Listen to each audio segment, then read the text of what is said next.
This is the J. Scott Outdoors podcast on Western big game hunting and fishing, brought to you by GoHunt.com Insider. Research faster, hunt more. Go to GoHunt.com/insider and join today. I'm your host, Jay Scott, and I live and breathe hunting and fishing, spending half the year in the field experiencing God's creation. I hope you'll enjoy hearing about our adventures. Guys, welcome to the podcast. Today we have a great episode with friend Joe Bittner. Joe actually came on a Gould's turkey hunt with me and harvested 3 turkeys with his bow, and you're going to get to hear about that today. If you guys want to hear more about or learn more about my Gould's turkey hunts, you can go to gouldsturkeyhunt.com. That's GOULDS turkeyhunt.com. And you get to see photos and videos from all our past Gould's turkey hunts. It's a lot of fun. Those birds are very interactive, like to strut, like to gobble, and just a great hunt.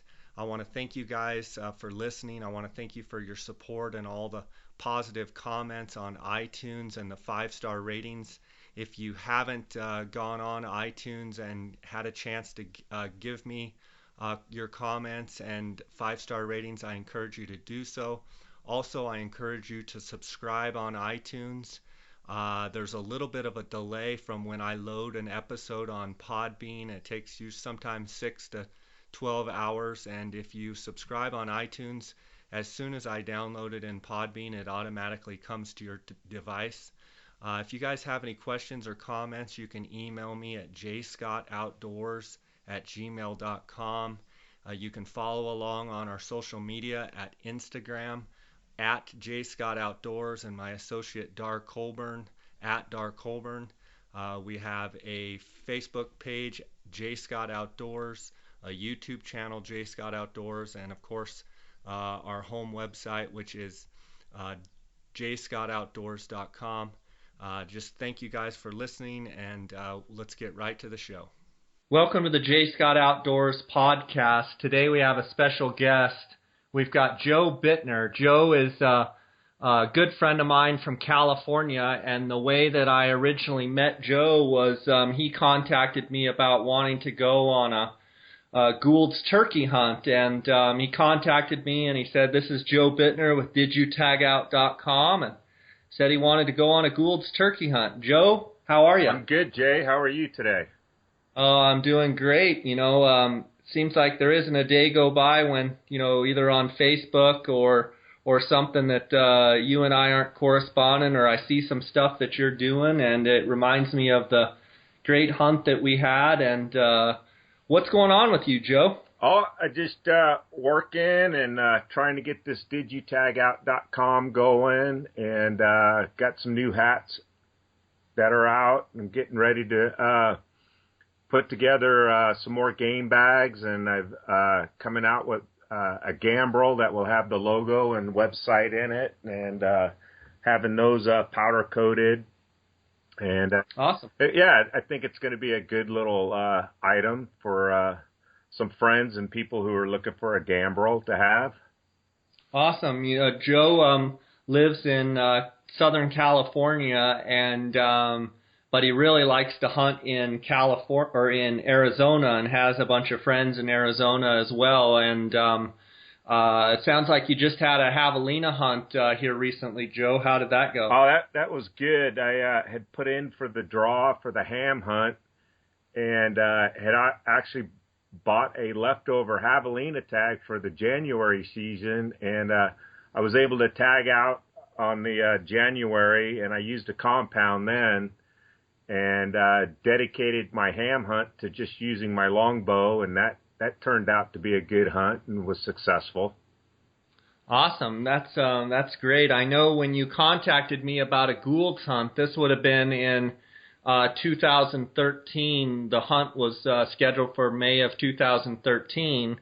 I remember you saying that you wanted to bring your recurve and bring your longbow, and we went back and forth on a few emails and talked on the phone, I believe, a few times, and you ended up booking the trip, and Tell me what you remember about all of that, Joe, and how the first part of our trip got started. I first heard of you, Colburn and Scott, and of course J. Scott Outdoors from the Meat Eater show. And when you had Steve Ranella down in Mexico for Gould's turkeys, and I had put in for a couple of the Arizona Gould's turkey hunts for the draw 2 years in a row. And I was like, yeah, I kind of think I'd like to do my Grand Slam. And with my longbow, I had already gotten the Osceola and Merriam and a Rio. And so I put out an email to you, and you called me back. And I think you were a little hesitant at first, thinking, a longbow? Turkey hunting? And Talk about taking a knife to a gunfight, but you obviously proved that theory way wrong when the action started. But before you hunted with me in Mexico for Gould's, didn't you you had went to Illinois or somewhere and shot an eastern bird, didn't you, or Kansas? Yeah, what I did is after confirming the trip with you, for Mexico, I had lined up a couple of other places to go hunt, and a friend of mine invited me to Indiana to hunt the eastern. So I actually had somebody drive my truck all the way out to Indiana, and then I flew out later and picked up my truck and hunted in Indiana. And then my mom is originally from Kansas, and I've been in touch with one of her childhood girlfriends for a long time, and contacted them. They're farmers out in Kansas, and she said, come on out, hunt as many turkeys as you want. So it ended up being what I like to call the 2013 3-week turkey tour, and all with a longbow and a recurve. And I harvested my eastern, and then drove to Kansas. And the first day in Kansas, I was able to harvest 2 Rios back to back out of one set, and then drove back down into Arizona, and then met up with you down in Douglas. Yeah, I remember meeting in Douglas, and you were raring and ready to go down there for Gould's, and I think we dropped your truck off, and you got in with me, and we went and crossed the border, and if I can't remember, I guess Victor from Louisiana was there as well, and so he must have been riding with Dar or vice versa, and we caravanned down to the ranch. Yeah. And I think I picked Victor up at the airport in Tucson. That's right. Since I was driving past it. That's right. And then I met up with you in Douglas, and Dar was still either just on the other side of the border, or he was coming through to meet us. That's right. And then we took the trip down to the ranch, and if I remember, we went to the ranch, and we were actually going to stay at the upper ranch house, so we actually loaded the gear in the Rangers and stuff. And then I believe one of the Mexican fellows, was going to drive the truck up or something. If somehow our truck was going to end up there, you and I really weren't even, we kind of had camo on, but we were kind of not really prepared. And it was, probably 3 o'clock in the afternoon. And I think we went and checked one spot, and I remember seeing like one track, and it was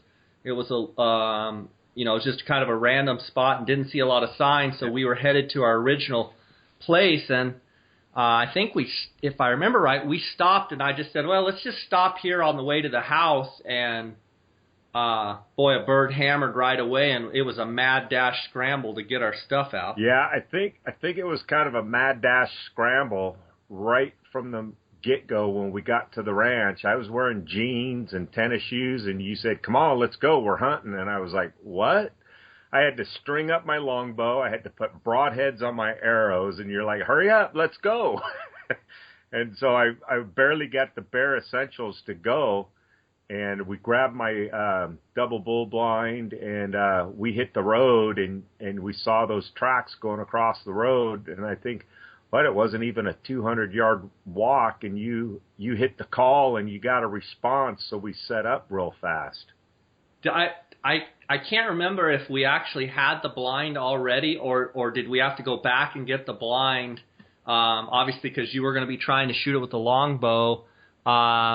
And anyway, we set up the blind, and I mean, you know, we hadn't been there, but I mean, very long at all. And here we got a turkey gobbling up on the ridge, and you had a turkey decoy, a Jake, right? Wasn't it a Jake? Yeah, it was the Avion X decoy, which, you know, worked out pretty good. And remember, we set my GoPro up about 10 feet from that decoy. Oh yeah. We had time to set up the Jake decoy, and we set the GoPro up, and then Joe got in the blind, and I was sitting right next to the blind, but we were only 10 yards from the decoy? Yeah, about 10 yards.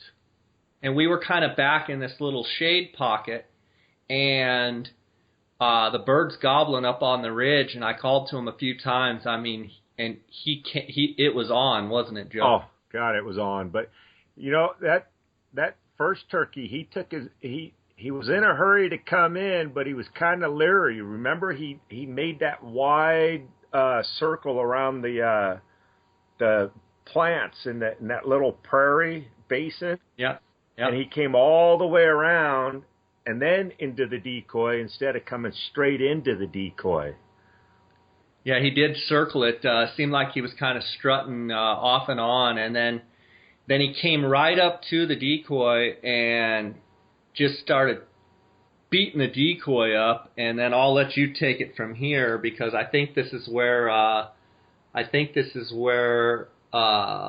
you know, having a bunch of arrows was a good thing. Yeah, it was a little comical, wasn't it?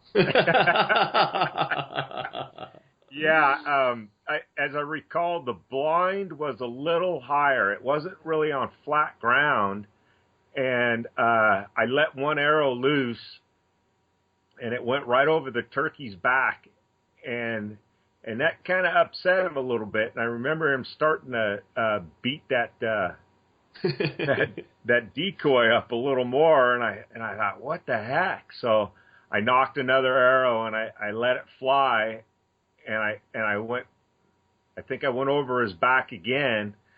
But the whole time, he's not understanding that he's getting shot at. He thinks that the decoy is actually fighting back. Yeah. I mean, when you see the video on it, you know, of course it's edited a little bit, but it's just like, it was unbelievable. And it was like I think it was my fourth arrow that finally drilled him. And it didn't even look like I hit him, because it was a complete pass through, and he was still standing up, and he did that 360 walk around the decoy, and then he just fell over like a loaf of bread. Yeah, and if I remember right, I mean, he did the drunken sailor and fell over. Oh yeah. And I don't remember if it was before all of that or during that whole thing, if there was another bird that was gobbling in the distance. And I think there was, because I think pretty soon after you shooting and the bird's down right there at the decoy, yeah. I think our plan was go get that bird and, you know, let's get this other bird in range. Yeah, so I ran out to grab that bird and recover a few of my arrows that I could still see within close proximity. And the whole time I was thinking, yeah, okay, here's a guy shooting a longbow, and I'm making a fool out of myself with 4 arrows. And Jay's got to be looking at me going, what did I get myself into with this guy, letting him come down with a longbow? And it was actually it was one of those things that it's hard to believe, but it's one of those that you know that you're in a blind.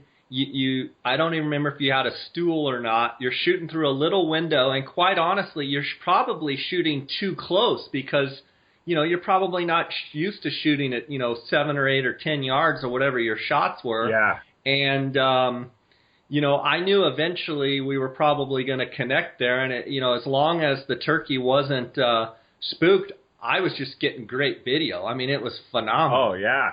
And then after I got back into the blind, you could hear that turkey coming in. Your hearing's a little more sensitive than mine, and you said he's coming in, and you kept calling, and that turkey came in straight away. And I remember you going, take him, and it was almost comical because we were in this little debate of whether or not to shoot him or not, because wanting to shoot one with my longbow, and I had just finished up my royal slam with you on that first bird, and I wanted to take a second bird with my recurve.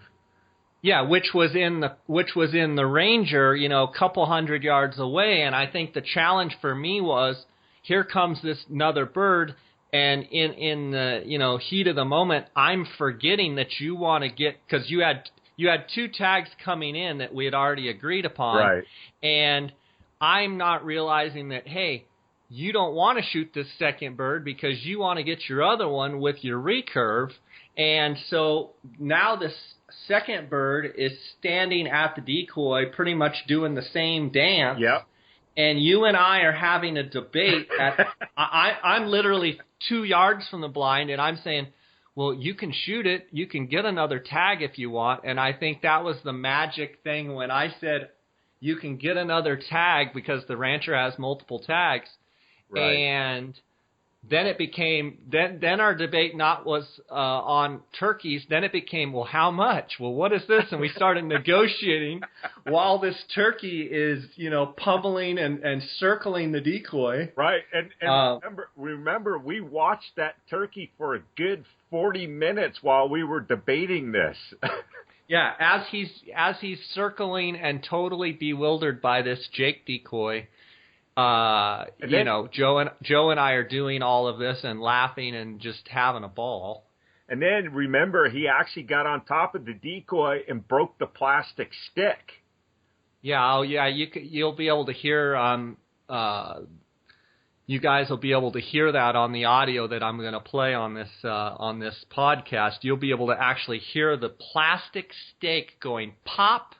And the decoy flaps down, and the bird doesn't miss a beat. He's just right there still just pummeling this decoy. Right, and unbeknownst to both of us, I had actually shot my own decoy, which enabled the turkey to deflate it. Yeah, so this second bird is now able to stand on the decoy, and on video, you hear the decoy and see the decoy actually deflate like a football. I mean, it was like... Yeah. And he kept standing on it like he was trying to breed the decoy. You had actually clipped that decoy in the beak, I believe, of the decoy, and it deflated it. Yeah, I did. And now that decoy is one of my camping, instead of pink flamingos in front of the campsite, I use that turkey decoy. On the hunts that you go on? Yeah. That's awesome. That's awesome. So, at some point, you decided, okay, I'm going to go ahead and take this second bird while I can get a third bird with my recurve, hopefully at a later date. Yeah. Later in the trip. And I forget if you shot him on the first go or how that went, but what do you recall? It was the one arrow. One arrow for the second bird, and it was a good shot. I think he ran off like 20 yards and just expired. And then Joe pops his head out of the blind, and we're realizing that he just killed 2 Gould's turkeys. He completed his royal slam with his longbow and got his, he's on his way to his second royal slam with his longbow. And that all happened in we're basically 2 birds down within, an hour and a half of getting to the ranch. Oh yeah. And then that night we had a little bit of a photo session. Remember, it was that beautiful sunset, and and the sky was a beautiful backdrop with those turkeys over my shoulder. Yeah. Beautiful pictures. Yeah. One of my favorite photos. And then we broke down the ground blind. While I was doing that, you went back to get the side-by-side, the Ranger, and then you came back up, and then we went on up the mountain to the upper house. Yeah, and I remember that Dar and Victor were out trying to roost birds, and here you and I show up like two Chessy cats, grinning from ear to ear, flop both birds down, and they look at us like, are you kidding me? You've shot both your birds? And I want to say maybe they heard one way off, but they didn't have a lot of action, and it was right. You know, it was one of those things. I've been on both sides of that deal, and I know how they felt for sure. But definitely, you know, a guy shows up with a longbow and he shoots two birds on the first night, and the other hunter is using a shotgun. And in fact, Victor came to me, what was it, the second, I think it was the second night. He came to me and he goes, man, you're making me look bad. because you already got two birds and you used a stick bow, and here I am hunting with a shotgun and I haven't gotten anything. And I said, well, you've had opportunities, right? And he goes, yeah, we've had opportunities, but I was just kind of looking for a bigger bird, I think is what he had said. That's awesome. Yeah, he was quite the character. We had a good time. It was basically just the four of us, and why don't you tell me about getting your third bird, I guess your third Gould's, with your recurve? Oh my God! Remember, I had broke down my longbow and put my oh yeah, I put my Buffalo Hoyt recurve together in the dark, and but wait a minute, before I thought you were going to go into the story. I think the very next day after you shot the two, you put together your bow, and we actually went hunting, and we had an incredible encounter. Is that what you were going to say? Yeah. I had put my bow together at night, and then you and I went out that morning, and we found this tom on the other side, on this other ridge, and you called to him, and he came in like he was on a line. But we weren't using a blind or anything. I just hunkered down underneath a mesquite bush, and you were a little bit further down the road. And remember, that tom took his sweet time, and he strutted, spitting and drumming, and he zigzagged his way down that road, and it felt like took him 20 minutes to cover, 20 yards? Yeah, I mean, it to this day, I can still remember that turkey taking a little skid trail, 2-track road that was up a slight grade, so he was above us. Yes. And he zigged and zagged, dragging his wings, literally plowing the road with his wings. Yeah. From maybe 150 yards out, and he zigged and zagged, maybe the road's only 10 feet wide. He cut that road, just plowed it all the way, back and forth, zigzagging all the way in, and just an unbelievable display of strutting and spitting and drumming. And then if I remember right, he came right up and you got a shot, but it wasn't a great shot. Yeah. It was probably 10 or 12 yards underneath that mesquite tree, and when I shot my arrow, I watched my arrow leave, and it just took a nosedive, and it went right between his legs for some reason. Yeah, it's almost as if the bow was not performing correctly or something. Yeah, and as I hung my head in shame, and I looked at my bow in the bright daylight, I had noticed that when I assembled my bow in the dark without my glasses, I noticed my top limb was on the bottom and my bottom was on the top. Well, a good outfitter would have made sure that would have had a real good floodlight and made sure that the bow was put together. And I have to take some credit there that I probably should have been a little more patient and helped you a little bit. But that was fun because, you basically became the whipping boy for all of that day for us to, give you slack about having the turkey that strutted for 150 Right. yards. Right. Took 45 minutes to get there, and then you finally shot, and it like got halfway to the turkey at 10 yards. But remember, that turkey took off, and then he came back, and I actually got a shot at redemption. Yep, I remember. And I figured, well, I could compensate for the arrow, and I didn't compensate enough, and but I was able to get a second shot off him, and I still shot below him. Yeah. I mean, I think at that point when you've got, you're just trying to compensate, I think you're basically hitting and hoping and there's nothing you could do about it. Yeah.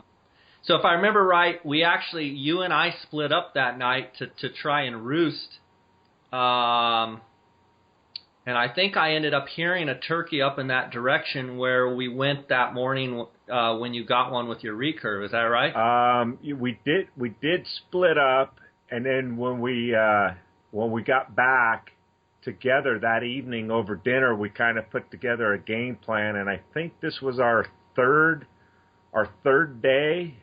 Yeah, third. Yep, third day. So we decided to go up high on the ranch, and we got set up, and we could hear some turkeys somewhere below us just hammering it. It almost that Tom was gobbling so hard I thought he was going to choke himself to death. Yeah, I mean he was literally gobbling every 5 seconds he was gobbling. Yeah, but that wasn't the bird we were set up on because we were way up the ridge, right, on some other birds that I think I had heard the night before in that direction, and we were debating whether to move the blind and pick up and go down after that bird, and then is that how you remember it? Yeah, I remember it exactly like that because it was.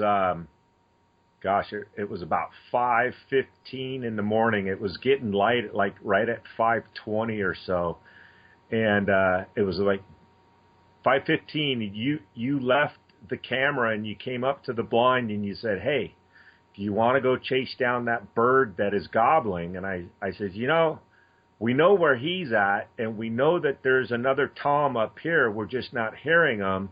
Let's just sit here for another 20 minutes. And we'll see how it goes. And those 20 minutes proved to be right because that Tom came in with a Jake. Yep. I remember. I think it was just too early, Joe, and I think that bird that was gobbling like crazy. He was just gobbling in the dark. And I think as it got lighter, then the bird that we were after started gobbling and made a few calls. And I mean, they were coming straight in. And yeah. How far was your shot there? I think that shot was about 15, in between 15 and 20 yards. Yeah, and made a good hit. We couldn't exactly tell where he was hit because he kind of ran off to the left, if I remember right. We watched the video and we were like, yeah, you definitely hit him. It definitely looked like you hit him pretty good.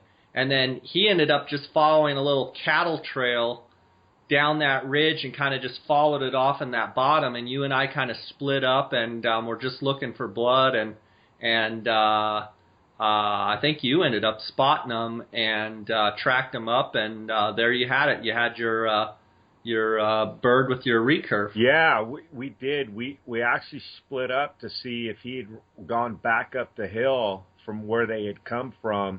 And we kind of did a grid pattern, and then we came back to the blind, and we didn't find anything. And so we went over to the decoy, and then we actually found a blood trail, and blood trailed them down that cattle trail down into that ravine. Yeah. And so I kind of got my redemption with my my recurve on a one arrow, one bird. Yeah, that was a great hunt. That worked out perfect, that morning's hunt. And the whole time we were taking pictures, that other bird that we had heard down the ridge gobbling, he sounded off multiple times, and me remember those pictures we got? We got some just incredible pictures with some great scenery in the background. Absolutely, yeah. And then, so here you are having 3 birds, and Victor had gotten one the day before. Yeah. And but he still had 1 bird left, and we ended up roosting that same tom that night that was gobbling like crazy, and that's the bird that we went in the next morning and Victor got. Oh yeah. When you got it all on the GoPro, and we got some great footage. It was me, you, Victor, and Dar, and we were, if you remember right, that next morning those birds flew on the other side of the canyon off the roost, and then they actually pitched down, and then they caught flight and flew across that canyon to us. Yeah, that was incredible to watch them come across that canyon. And I think the 4 of us, were sitting there going, okay, we hope they come across that canyon.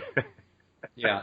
But, with, you and Dar, talented with your calling, you guys just called those turkeys right in. Yeah, it was a lot of fun. That was a great trip. And then,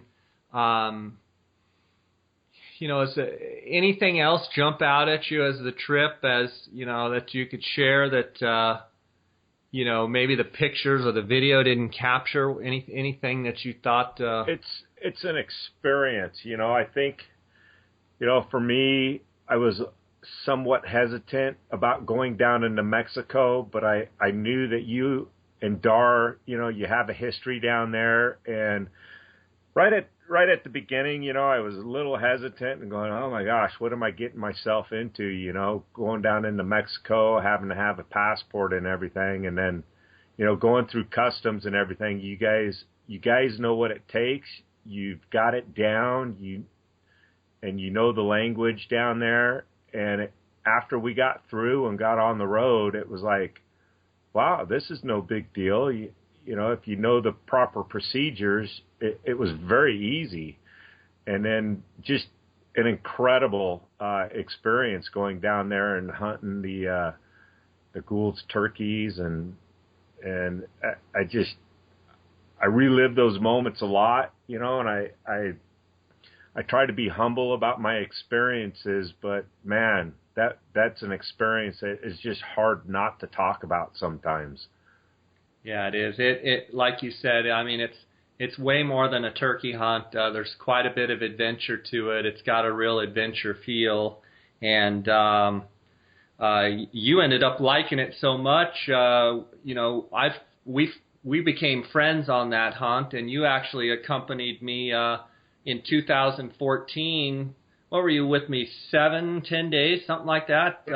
Yeah, quite a while on my 2014 hunts, just helping out and roosting birds and just hanging out with the hunters. And we had a great time last year as well. Yeah, it was awesome last year. I got to meet a couple of your clients from Mississippi, and not just meeting them, but actually have developed a friendship with one of the hunters, Greg Ray. Yeah, great guy. Who you had another podcast with. Yeah, a great guy. Him and Tally. Absolutely. Just a lot of fun. We had a lot of laughs, and it was fun. I really enjoy that, coming back and watching the video on the the recap of the hunt, and kind of watching how, because I video everything, and it seems, to really build a bond with the hunters, and everybody's having a great time. And then you were there also for the bucket list guys with Steve Puppe and Jerry, Jerry Claimer, and that was a fun time as well. Yeah, developed another friendship there with Steve Pupp, and we've talked on occasion. And it was different being with you and Dar down there, not being a hunter, but being your assistant and being able to go out and roost turkeys for you and your clients. And it was just fun for me, even though it was a little bit of pressure being able to roost the turkeys for you.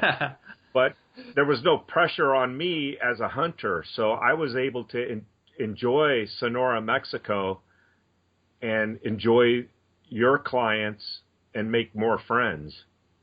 Yeah, Dar often says, coming back and having to face the gauntlet or the questions that I ask. Well, where was he? Well, how far up? Well, poor Joe for 10 days had to deal with me every night. Well, how many birds? Well, how far apart were they? How many hens? And just the total grilling because of how detailed and how much we like to have all the information before we go out into the field the next morning. Absolutely. And I remember watching you and Dar going through that on my hunt and how detailed specific you can be. And I knew exactly what I was getting into. So I was able to even just kind of go, okay, Jay, here's the road, here's this, here's that, and draw it out on paper for you. Yeah. And I think, something that I've learned over the years is, in all types of hunting, but with the turkeys, especially in the roosting, if you can be very specific, because the next morning when it's pitch black dark and you weren't specific the night before and you didn't mark your spot or you didn't get your spot of reference, it all looks the same in the dark. And, learning that you have to be very detailed. Yeah. And make sure that you're roosting very particular, very specific. It leads to success the following morning, and very rarely does it lead to, not knowing exactly where you need to be. Not saying it doesn't happen, but, I tend to be very detail-oriented in all my hunts and trying to gather as much information as I can and then process that information. I'm very much not a hunter that just goes out and wings it. I'm very much, information oriented for sure. Yeah. And I thank you for that because that's something that you taught me. And when I talk to my friends and I go out on other hunts and they try to give me directions, it seems that I do the same thing to them. Yeah. Well, at some times you can be seen as, you're just way over the top. But the reality is if you have a very detailed map drawn out, or if the guy says, go to the big tall oak tree, the one with the, dead branch on the left side, then when you get to that tree, there's no misunderstanding. Instead of just saying, go to the oak tree, I've found that the more precise directions that you can give or get makes for much more efficient hunting in the field. So that was a lot of fun. It's fun, going over those memories and recapping that hunt. Joe, what do you have going on in the future? What do you have going on? Are you going on any turkey hunts? What do you got going on this summer? Are you looking for anything this fall? What's going on with you? Let's see. I've got a turkey hunt coming up in Arizona, coming up here pretty soon. I've got to button down the dates and the unit number that we're going to hunt in, but I'm going to try and get another Merriam with my longbow. Awesome. And then you're obviously going to do one of the over-the-counter archery hunts probably then? Yes.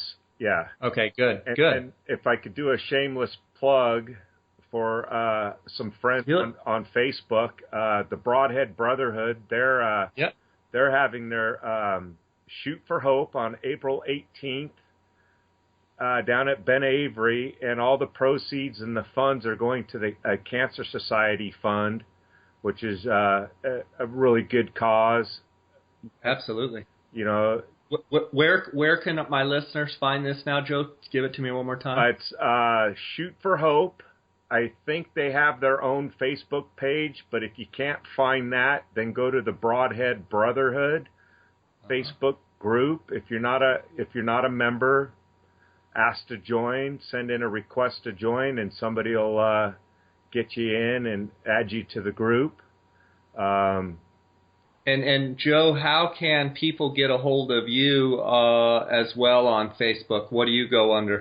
You can reach me under Joe Bittner, my my full name, or is that 2 T's or 1? That's 2 T's, Bittner, or or I have my own group, the DidYouTagOut.com Facebook group, which is interactive. We share hunting stories and photos and different things, and it's a good family of people.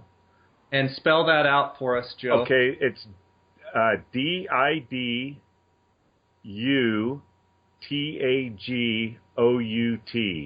Did You Tag Out, and your website is also didyouTagOut.com, correct? It is. It's DIDU. It's just the letter U, TAGOUT.com. Awesome.